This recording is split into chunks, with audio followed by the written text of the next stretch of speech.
Ricky Stenhouse, Darrell Wallace Jr. talking about round one and moving on. So who's the winningest driver in the history of Pocono Raceway? It's a hard job to win, I know that. Hey, where did that come from? Look at that. Yeah, so it's those numbers to sneak up on you. So is that 6 big lumps of coal in your house? Because it's a beautiful trophy, but it's made of coal, or at least it was. I was going to say, all of them? I don't know. They're very cool. Yeah, that was the Vanscoy mine, I think it was. The diamond mine, it was for a while. I have a beautiful chunk of coal. Which is supposed to become a diamond when? Someday. About 1 billion years from now? Someday. Okay. Holding on. A lot of pride in that trophy because of how difficult this place is to win at. 24 drivers in round 2, and Ryan Blaney out to test the track right away in the Wood Brothers Ford. Had a pretty good run in his first go round. I think he was 12th. Eric Jones. Blaney finished 10th in this race last year, and he's won a truck race up here, I think, back in 2013. So, no stranger to this place.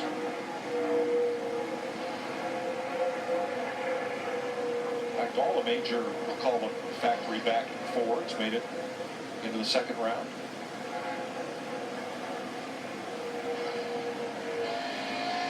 Kevin Harvick taking it easy down the Long Pond Straight to mind the gap.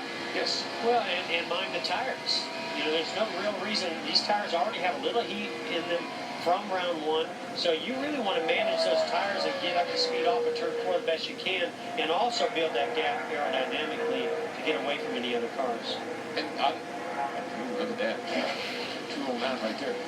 You talk about that short shoot, though. You hit 180 miles an hour on that short shoot. Wow. It's amazing how fast these straightaways are. Even that short one. Let's see what he's got going in one of his too slow. He's 208. He was 208 earlier. Kenseth was just at 209. 208 again. Backed her up. But he got through there a lot better than he did that first time. He was pretty fast. He put that first third gear and nailed it. Ryan Blaney be the first one back, and 57. Wow, that's a half a second pickup. Say there's some speed left out there. Eric Jones 51.27. Well, it's cooling down and there are some clouds around, so that helps. Every little bit helps. Matt Kenseth 50.53, second. Well, that's second. That's over a half a second pickup from his round 1. He obviously was leaving a little bit on the table. 7/10 of a pickup for Kenseth. Larson is not really backing up what he ran in that first go. Well, I wonder if he overdrove turn 1. Wow. Harvick right there. Harvick third with a 56. Yeah, Larson's not going to be happy with this lap. Wow. 50.90 for Larson. He's slowed down quite a bit from round 1. I think what's impressive at 21 and at 20, those are great pickups. That's at 21. Man, that's a great lap. Larson at 50.90. Not sure if that'll be good enough to advance. It'll be close. Well, the good thing is he went out pretty early. He can get back to pit road, get it cooled down, and get another shot at it if he needs to. I believe he'll need to. Mike McDowell 6th. Brad Keselowski 4th. Mike, watching those cars Busch 5th. come across that tunnel turn, Mike, you hold your breath. Because when you come across there and you got a lot of speed, you are inches away from that wall on the corner exit. I mean, you're like, I don't want to hit it. There's Pocono putting a nice lap together. He said he's found some speed. He's certainly showing it coming off of turn 3. Murray with an 86, 5th. Busch right behind him, continuing what he showed in round 1. 47 with a 3 for Logano. Yeah, 47 with a 3 up. Kyle Busch to the top, 42 with a 5. Ryan Newman, Denny Hamlin out there. Austin Dillon coming back in. He did not take the green. Mike, you know something that just popped up in my mind is Kyle Busch. You know he had one here. It's one of the few tracks he had one. Boy, Denny Hamlin's going to have to abort this lap. He got really wide off of turn 3. Kyle Busch is one of the 2 tracks here in Charlotte that he had one on. Matt, what happened to the 3? We documented just how tricky turn 1 is, and Austin Dillon said he simply just plowed through turn 1, just trying to get too much out of the car, way too tight.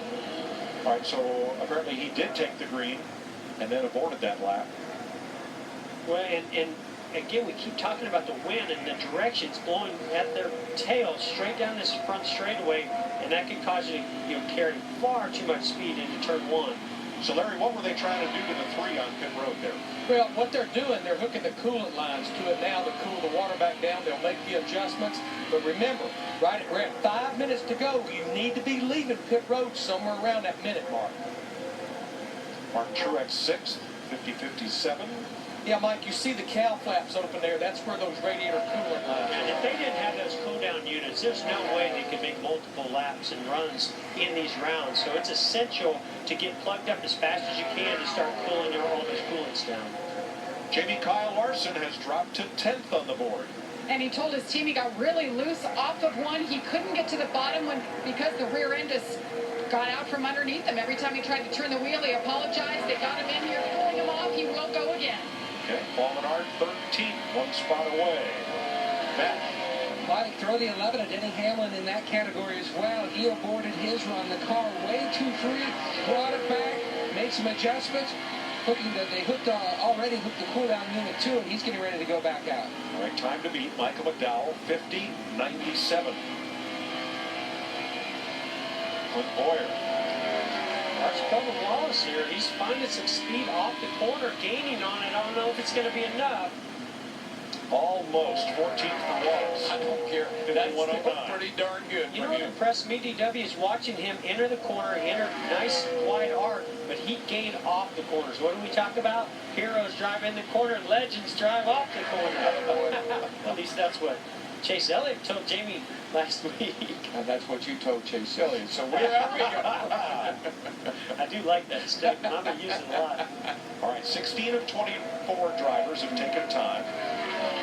Michael McDowell on the bubble, trying to advance. Boyer missed it just by a couple there. Patrick 17th with a 52-12. How about this Michael McDowell? This is a 95 car. I mean, just a nice run by him sitting there at 12. Good job. Now a couple cars sitting at the end of pit road, waiting, like Trevor Bayne. 3 minutes to go.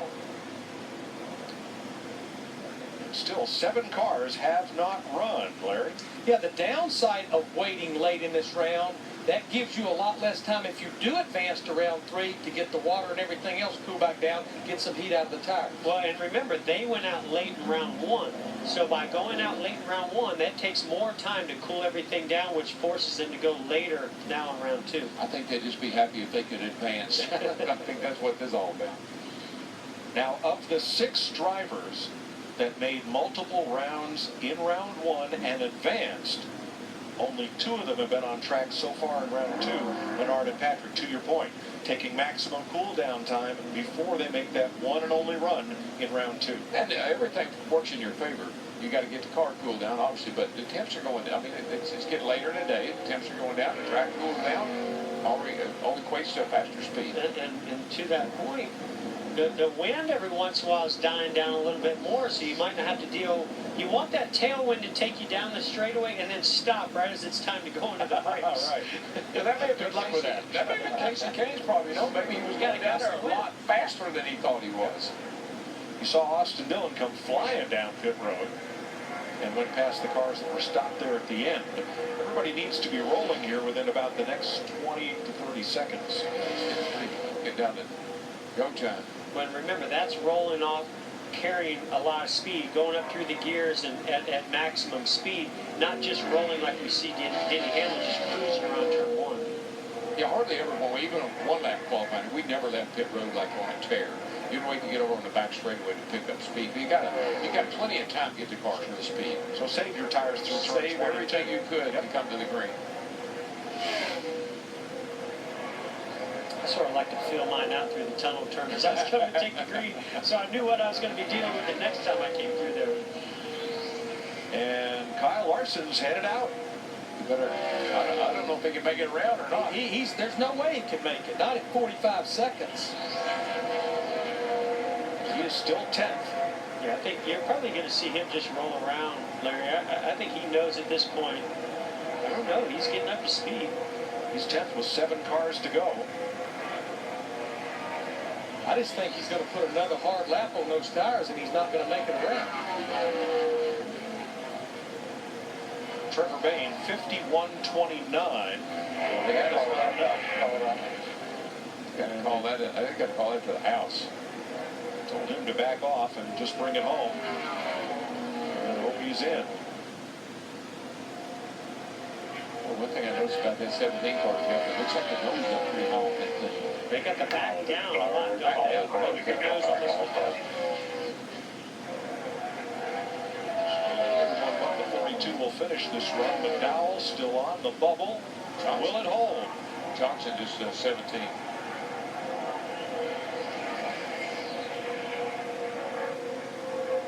Not the kind of day that Hendrick Motorsports was looking for. Their best qualifying effort there, Jimmy Johnson in 17. Hamlin now But now 17. 18 now, yeah. There's Allmendinger. Allmendinger 20th. And Eric Jones 15th. Yeah. So, Michael McDowell makes it to the final round. That's pretty impressive. That is fantastic. Good for him. Carrying a great cause on their number 95. Kyle Busch is fastest with a 50.425 going to round 3.